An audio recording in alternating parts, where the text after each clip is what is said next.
What year is it? What year is it? It was brand new. No. What year is it?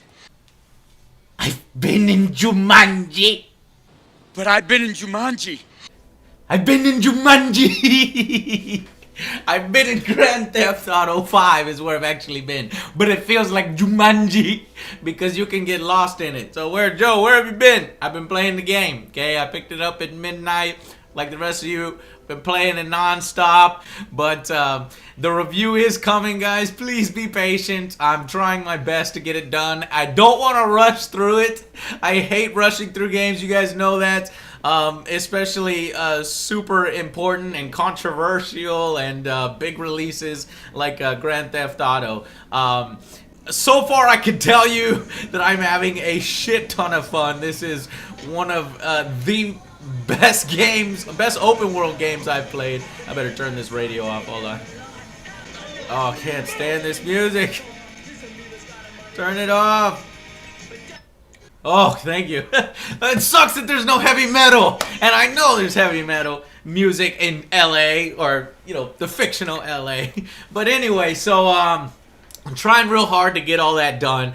I've been trying to stay away from reviews and just stuff about Grand Theft Auto 5. But it's real hard to do because obviously every time one of these things come out, there's huge controversy. Number one, all the news outlets like NBC, Fox, all that stuff take huge shots, free shots at the game because of what's in it and because the fact that they think, you know, all kids buy these games. And that's partly true. Kids do try to buy Grand Theft Auto 5. And so they say that, you know, it's up to Grand Theft Auto, it's up to Rockstar Games to be responsible about the content that they put in their games. But I feel the opposite. I feel that Rockstar has complete creative control, and so as long as they are adhering to the rules and ratings and rating this game mature, adults only, which there hasn't been a real mainstream game like that, but mature, that they're abiding by the laws. And it's up to parents, it's up to you know, GameStop and the stores to enforce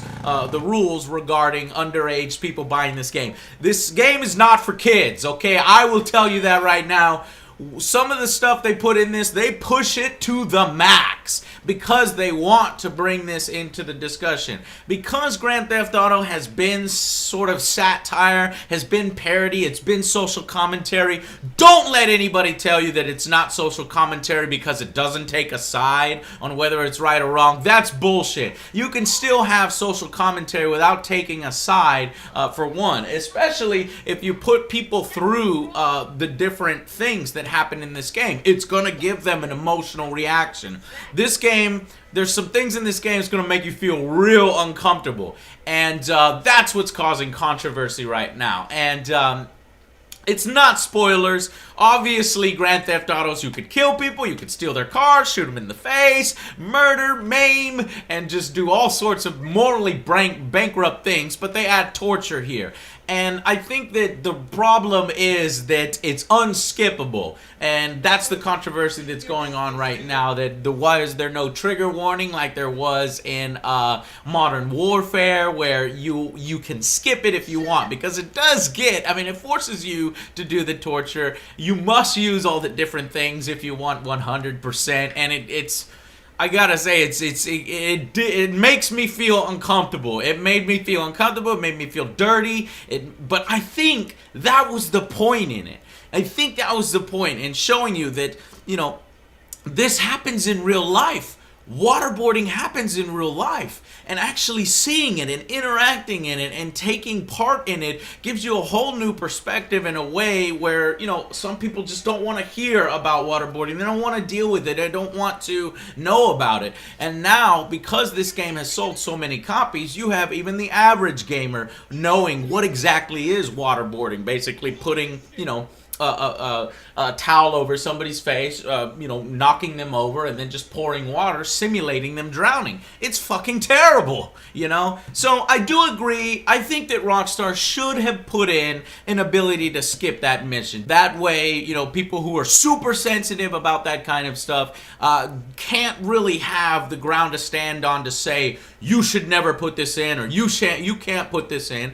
because you could just simply say, hey, if you don't like it, you can skip it. And remember, when you purchase this game, it was a mature rating, and there's it says, where is the box? It says on here, it says intense violence, blood and gore, nudity, mature humor, strong language, strong sexual content, use of drugs and alcohol. It's all right here, people. It's all right here. So this is a extreme parody of our current life, you know, all this stuff. And then you look at it and you say, well, actually, is this a parody, or does pretty much all of this stuff really happen in real life?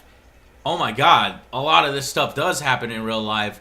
And when this stuff comes up, we need to do something about it. We need to be writing articles on how waterboarding is wrong. We need to be writing articles on how, if our government is torturing, they need to stop it. You know, not we need to be writing articles on whether Grand Theft Auto has the right to show this, or whether it's right for kids to play this. You know, that's not where the focus should be. The focus should be on, you know, the actual issues.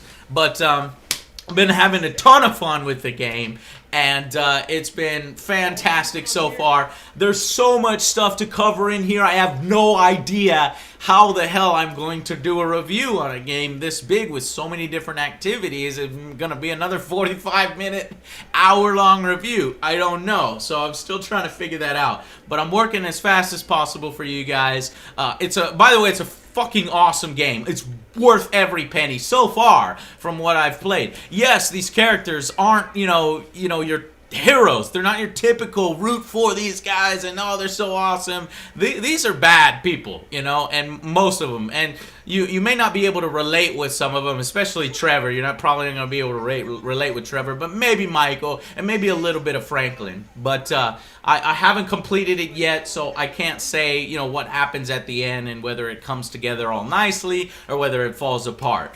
And all that stuff is going to be in the review. Whether it was done tastefully, that's the conversation you can have. All this controversy, you know, otherwise, you know, just ignore it. Don't let it affect your decision to get the game. I think it's been worth every penny so far. And you should probably go out and buy it, especially if you like open world games, because Rockstar is absolutely the best at this type of game.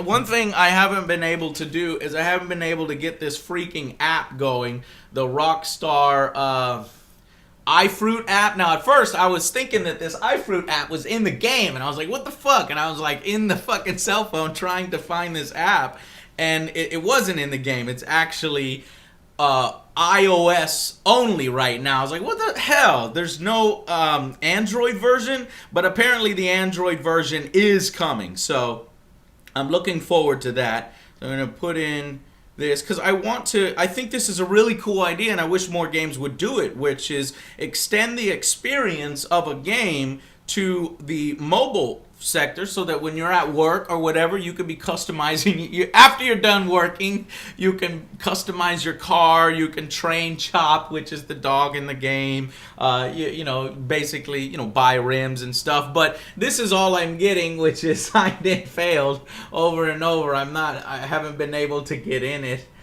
Oh, it's loading. It's loading. Now it's just gonna do this forever. So I haven't been able to get there it is.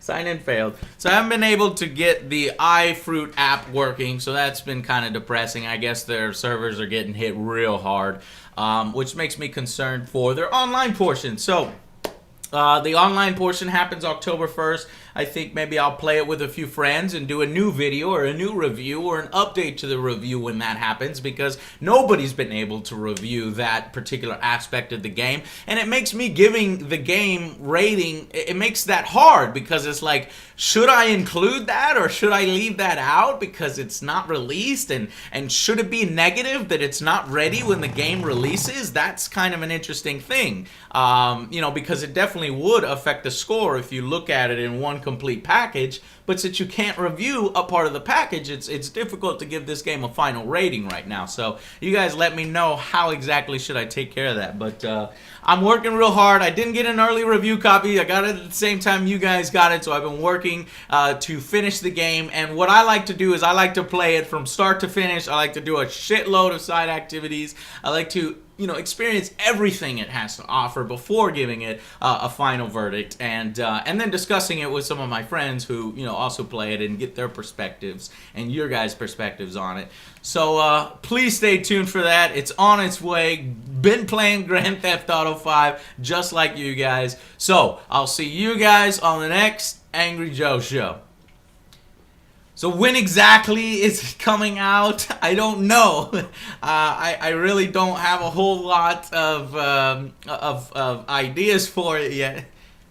So when exactly is it coming out? I don't know. Maybe in like 5 days. Maybe if I rush. See, I don't want to rush. That's the thing. Just like Skyrim, I was like, I ain't gonna rush through this. I'm gonna play this. I'm gonna enjoy it fully. And I ended up with a legendary rating. Not perfect. People think I give perfect ratings. I don't. It's legendary. Is this game a game that other people will use as a bar for that genre? Like, oh, well, compare it to that game over and over. And I think regardless of whether you like Skyrim or not, you can agree that everybody compares, recent games to The Elder Scrolls or Skyrim. So worth every penny is basically what that rating means. And so far, things are looking real good. There are some... Well, I'll save it for the review. So, alright, I'll see you guys on the next Angry Joe Show.